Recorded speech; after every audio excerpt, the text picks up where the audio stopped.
Fala, povo de Deus, sétimo dia da série O Caminho, a Verdade e a Vida, Jesus Cristo de Nazaré, o Senhor e Salvador das nossas vidas, segundo o Evangelho de João, capítulo 7, sem mais delongas.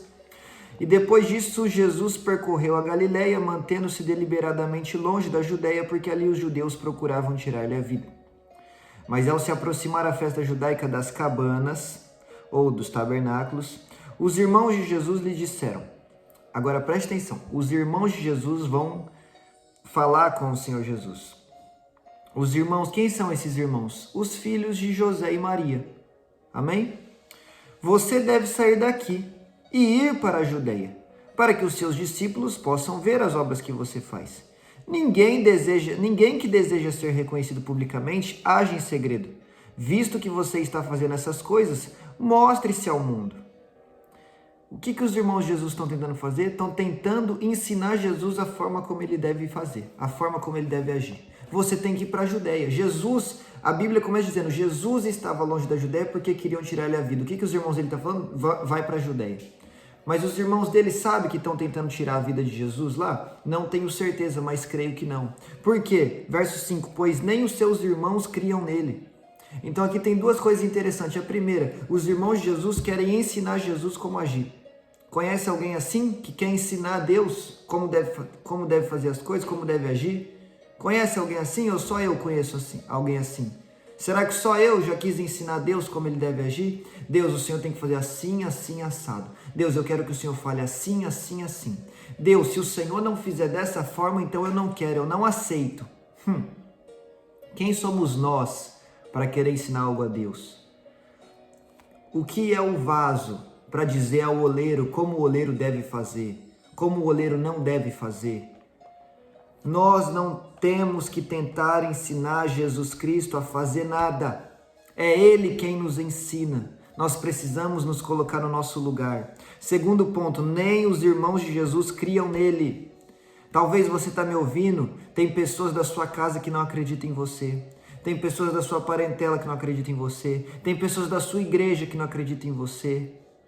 Talvez nem você está acreditando em você, mas é normal, isso é uma fase. A Bíblia diz aqui em João 7,5 que no início nem os irmãos de Jesus criam nele. Depois, lá na frente, a gente vai ver que os irmãos de Jesus passam a crer nele.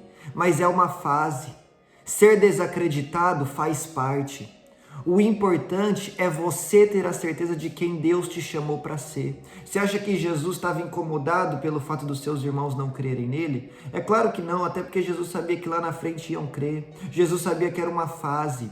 A fase de ser desacreditado chega na minha e chega na sua vida. Se você está vivendo uma fase de ser desacreditado por alguém, alguém não põe crédito em você, alguém não põe confiança em você, alguém não acredita que você consegue, que você pode, te chamam de coitado, te chamam de qualquer um, acham que você depende deles para algo, fica tranquilo, descansa o seu coração, apenas siga fazendo aquilo que Deus chamou para fazer e lá na frente vão ver que você não era nenhum coitadinho, que você não dependia deles para nada, você depende de Deus. De Deus nós sempre dependeremos, mas dos homens não. A nossa dependência está em Deus. E lá na frente vão ter que reconhecer quem Deus te chamou para ser. Davi não era respeitado por quem ele era. Davi não era reconhecido pelos seus irmãos também. Mas quando Davi entrou em Jerusalém com a cabeça de Golias na mão, tiveram que reconhecer que de fato Deus tinha levantado ele. Podem não reconhecer quem você é. Podem não te respeitar hoje por quem você é. Mas lá na frente terão que reconhecer aquilo que Deus pôs nas tuas mãos. Aquilo que Deus derramou sobre a sua vida. Amém? Então fica firme, confiando no Senhor. Versículo 6. Então Jesus lhe disse, para mim ainda não chegou o tempo certo. Para vocês, qualquer tempo é certo. Conhece alguém que é assim também? Quer falar para Jesus quando é o tempo certo dele agir? Quer falar para Deus que ele está atrasado? Ou será que só eu fiz isso na minha vida? Falei, Deus, o Senhor está atrasado, o Senhor está demorando. Senhor, vai passar o tempo, Senhor, não vai dar mais certo. E Deus está falando, para vocês qualquer tempo é tempo. Eu sei o tempo certo de todas as coisas. A minha vontade é boa, agradável e perfeita. Eu tenho o calendário perfeito. O meu relógio está no tempo certo. Eclesiastes 3:1, há um tempo certo e determinado para todas as coisas debaixo do céu. Deixa eu te dizer uma coisa, o calendário de Deus não atrasa, o relógio de Deus não atrasa. Você está na agenda de Deus, você está na programação do céu, mas não queira que as coisas sejam feitas no seu tempo. Aceite que dói menos, que vai ser no tempo de Deus. Talvez seja antes do que você espera, talvez seja depois do que você espera, talvez seja no tempo que você espera. Mas a questão é que não é no tempo que você decide, é no tempo que Deus já decidiu. Então, para o ser humano, todo o tempo é o tempo certo. A gente quer as coisas para ontem. A gente vive numa geração, né, de fast food, que quer tudo rápido, de internet, que é um clique, você já acessa milhares de coisas, mas com Deus não é assim.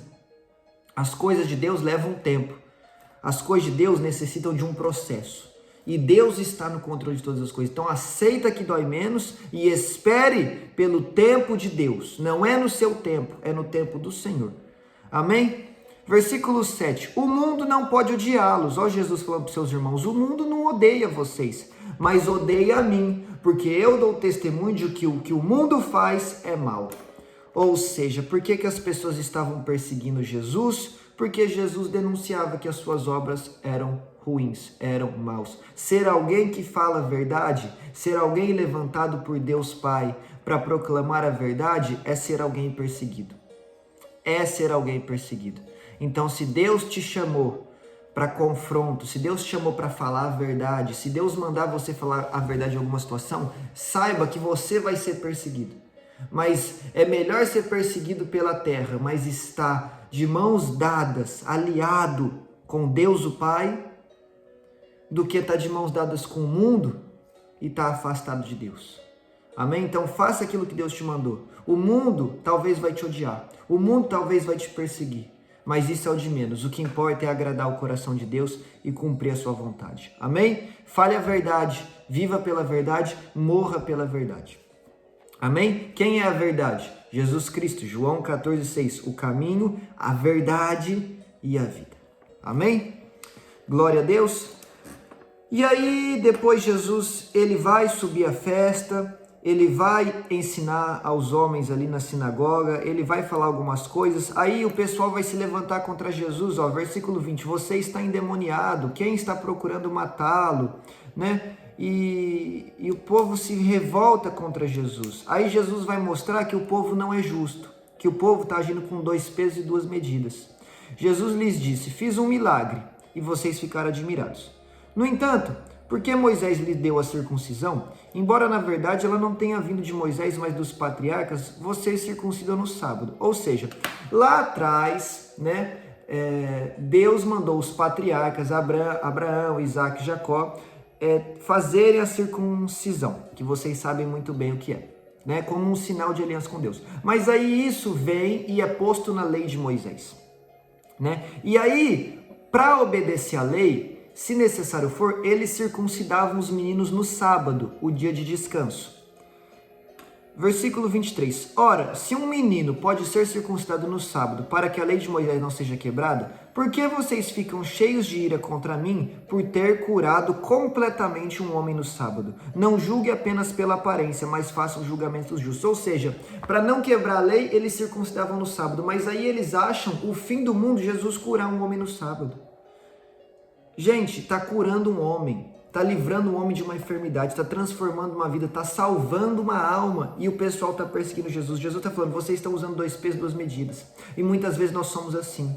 Nós pegamos algo que a gente gosta, que a gente aceita, a gente fala, isso aqui está tudo bem. Mas aí vem alguém fazendo diferente do que cabe na nossa caixinha, do que a gente gosta, do que a gente está acostumado, a gente fala, não, isso aqui não pode, isso aqui está errado, isso aqui não é aceitável. Mas está dentro da palavra. E aí a gente acaba sendo hipócrita, tendo um julgamento hipócrita. Por quê? Porque a gente defende o que a gente gosta, a gente defende o que para nós é aceitável, mas se nos confronta um pouquinho, a gente já rejeita, a gente já afasta, a gente já fala, isso aqui não.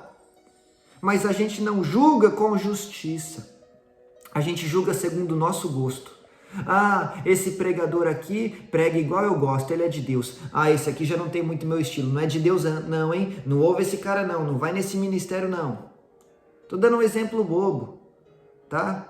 Ah, essa irmã aqui, ó, se veste igual eu, essa é de Deus. Ah, essa aqui, calça rasgada, é do diabo. Sai, tchau. Isso, exemplos bobos, estou dando aqui exemplos aleatórios, mas que acontecem muito hoje em dia na igreja, que acontece muito hoje em dia no nosso meio. A gente fica julgando com 2 pesos e 2 medidas. Deus está falando, eu quero julgamentos justos. Provérbios vai dizer várias vezes, Deus odeia injustiça, odeia pessoas que têm 2 pesos e 2 medidas, odeia esse tipo de ato injusto. Mas se alegra, tem prazer na justiça, na igualdade. Amém? Então que nós possamos agir com justiça, tendo 1 peso e 1 medida. Amém? E aí depois vai se levantar uma discussão de quem é Jesus, uns dizendo que ele é o Cristo, outros dizendo que ele é profeta, e quem que ele é e quem que ele não é, né? E aí versículo 37, no último e mais importante dia da festa, Jesus levantou-se e disse em alta voz, se alguém tem sede, venha a mim e beba. Quem crer em mim, como diz a Escritura, do seu interior fluirão rios de água viva. Ele estava se referindo ao Espírito Santo, que mais tarde receberiam os que nele crescem. Então, Jesus está falando, quem tem sede, venha a mim e beba, e do seu interior fluirão rios de água viva, e ele está falando do Espírito Santo. Então é como se Jesus fosse a fonte e o Espírito Santo o rio de água viva. Certo? Jesus é a fonte, então é dele que parte o rio de água viva, é dele que parte o Espírito Santo, né? Lá no início nós vemos como João fala, eu batizo com água, mas virá aquele após mim que é mais poderoso que eu, os batizará com fogo com o Espírito Santo. Quem nos batiza com o Espírito Santo é Jesus. Então o Espírito Santo é a água, mas a fonte de águas é Jesus. Então nós vamos até Jesus e recebemos o Espírito Santo. E o Espírito Santo é como água nas nossas vidas. No capítulo anterior, Jesus se revelou como o pão da vida. Agora ele revela o Espírito Santo como a água viva. Tá entendendo?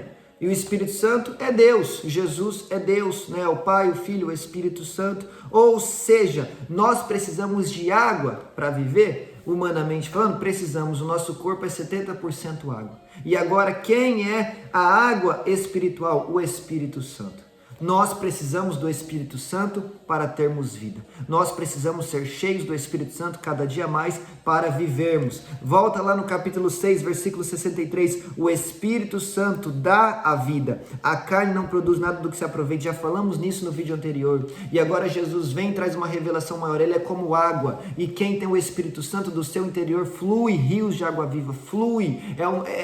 Sabe, é algo tremendo, é algo poderoso. Mas o que eu quero te dizer, uma coisa simples aqui, um ensinamento muito simples, é que assim como você precisa de água humanamente para viver, você precisa ter o Espírito Santo de Deus para ter vida verdadeira, para ter vida eterna. Efésios 1:13 diz que ele, o Espírito Santo, é o selo em nossos corações, é a garantia de que seremos salvos, é o penhor de Deus. Então quem não tem o Espírito Santo não tem salvação, quem não tem a água, o Espírito, não tem vida em si mesmo, não tem vida eterna. Você precisa de água, eu preciso de água. E espiritualmente você precisa do Espírito Santo, eu preciso do Espírito Santo. Davi entendeu isso. Por isso que ele ora no Salmo 51:11, Senhor, não me lance fora da tua presença, não me retires, não me negues o teu Santo Espírito. Nós precisamos ser cheios do Espírito Santo. Hoje em dia tem muitas igrejas que falam pouquíssimo sobre o Espírito Santo. Inclusive tem um livro muito famoso chamado O Deus Esquecido, que fala sobre o Espírito Santo. Meus irmãos, sem o Espírito Santo, nós não temos nada. Nós não temos nada. No Antigo Testamento, quem se revelou foi Deus o Pai.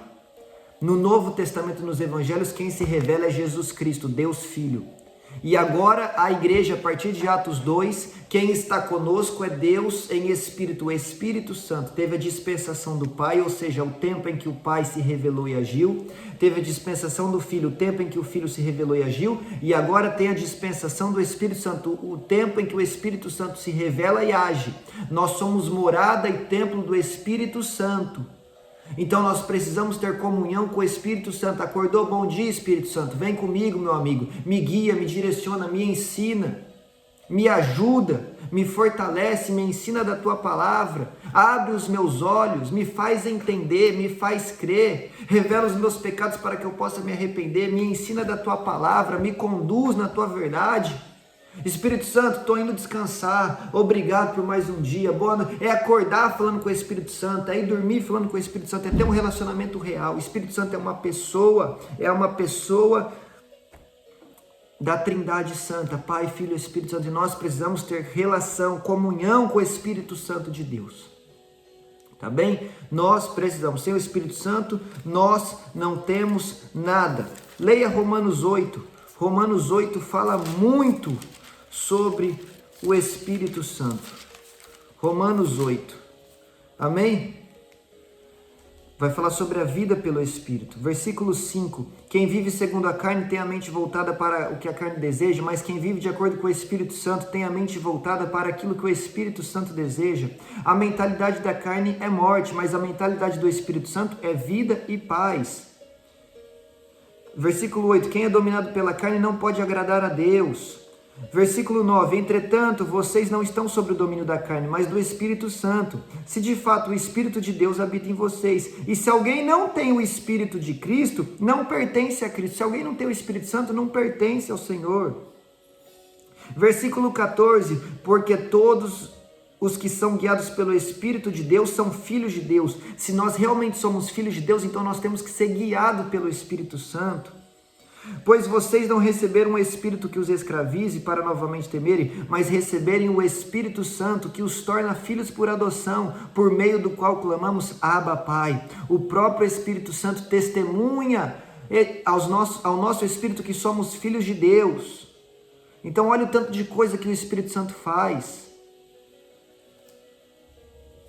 Versículo 26, da mesma forma o Espírito Santo nos ajuda em nossa fraqueza, pois não sabemos como orar, mas o próprio Espírito Santo intercede por nós com gemidos inexprimíveis. E por aí em diante vai. Então o Espírito Santo testifica que somos filhos de Deus, nos guia, é o nosso selo. Para sermos de Cristo temos que ter o Espírito Santo de Cristo. Ele ora por nós porque nós não sabemos como orar, mas Ele intercede por nós. O Espírito Santo ora por você.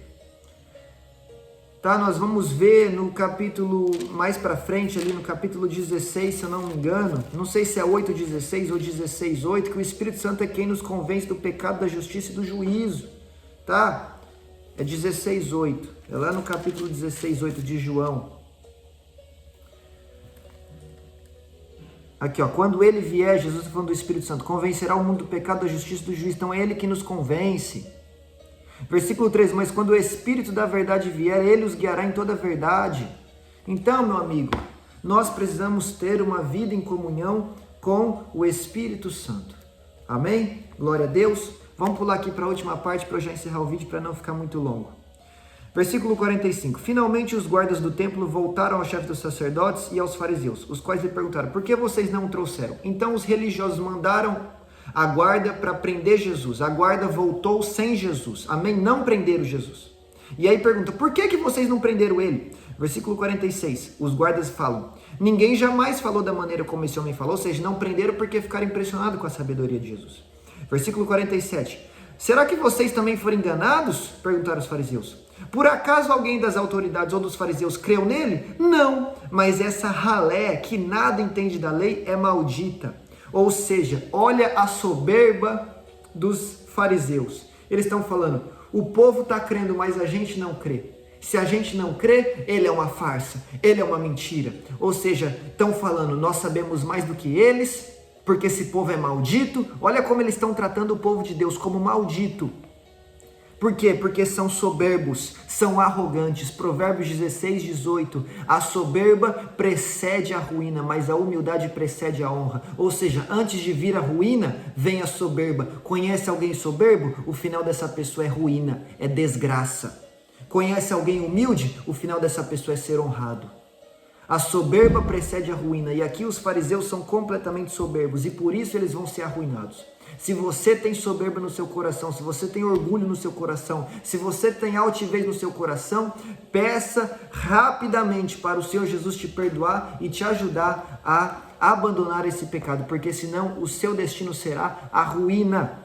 Eles se acham melhores que os outros e eles acham que eles já sabem tudo da palavra de Deus. A partir do momento que você achar que sabe tudo da palavra de Deus e a partir do momento que você achar que você é melhor que os outros, você vai se tornar como um religioso e o seu final será ruína e será se afastar de Cristo. Você quer colher ruína e você quer se afastar do Senhor Jesus? Tenho certeza que não. Então não pense que você sabe tudo. Sempre podemos aprender mais da palavra de Deus e não se ache melhor que os outros. Nós não somos melhor do que ninguém. Amém? Nós somos totalmente dependentes e necessitados da graça do nosso Senhor Jesus Cristo. Versículo 50. Nicodemos, um deles que antes tinha procurado Jesus, lembra lá no capítulo 3, perguntou-lhes: a nossa lei condena alguém sem primeiro ouvi-lo para saber o que ele está fazendo? Então Nicodemos está falando: gente, vocês estão condenando esse tal de Jesus, mas a nossa própria lei, a Bíblia, manda a gente ter testemunhas para condenar. Nicodemos está falando: gente, a gente está ultrapassando o que a palavra de Deus diz. Versículo 52, eles responderam: você também é da Galileia? Verifique e descobrirá que da Galileia não surge profeta. Ou seja, Nicodemos vem com a palavra e fala: gente, a gente não está agindo segundo a palavra. Aí os fariseus pegam outro trecho da palavra, né? Ou seja, uma fração da Bíblia, onde até então não se levantou um profeta da Galileia, e fala: da Galileia não vem profeta e está acabado. Ou seja, eles negam o versículo que Nicodemos está trazendo com outra fração da Bíblia. Mas quem faz isso é Satanás. A Bíblia não nega a Bíblia. A Bíblia se complementa. A Bíblia se completa. Quem usa versículo para negar outro versículo é o diabo. Quem usa versículo para trazer contradição com outro versículo é o diabo. Lembra de quando Jesus foi tentado lá em Mateus 4 no deserto? Satanás usa porções da palavra para tentar confundir Jesus, mas Jesus rebate com a própria palavra. Então Satanás fala: lança-se daqui, está escrito que Deus dará ordem aos teus anjos a teu respeito. Jesus fala: está escrito, mas também está escrito: não tentará o Senhor teu Deus. Ou seja, a Bíblia se complementando. Ou seja, Deus realmente me guarda com os anjos. Está escrito. Porém, também está escrito que eu não devo tentar a Deus. Ou seja, Deus me guarda, mas nem por isso vou me colocar numa situação de perigo por vontade própria. Olha a Bíblia se complementando. Satanás queria anular uma parte com a outra, mas Jesus está falando: não é assim, é um complemento. A Bíblia não nega a Bíblia. A Bíblia explica a Bíblia. A Bíblia se complementa com a Bíblia. Um versículo se une ao outro e tudo está interligado. Tá? Não existe uma porção da Bíblia que nega a outra, que contradiz outra. Tá? Quem faz isso está sendo boca de Satanás na terra. E por isso é tão importante conhecermos a palavra de Deus por completo. É por isso que esse canal existe e que a gente está tentando ler aqui toda a Bíblia capítulo a capítulo. Por quê? Porque a gente vai ver que toda a Bíblia se complementa e a gente vai aprender toda a Escritura Sagrada e assim não seremos enganados. Porque versículo isolado pode ser perigoso. Pode ser perigoso. É por isso que é importante nós entendermos toda a palavra de Deus. E é por isso que é importante você procurar ler toda a palavra de Deus. Amém? Porque a verdade bíblica está na completude da Bíblia e não em trechos isolados. Trechos isolados podem gerar confusão. Então leia a Bíblia por completo e entenda a Bíblia por completo. Amém? E esse é o capítulo 7. Um beijo no coração de vocês e até amanhã no capítulo 8.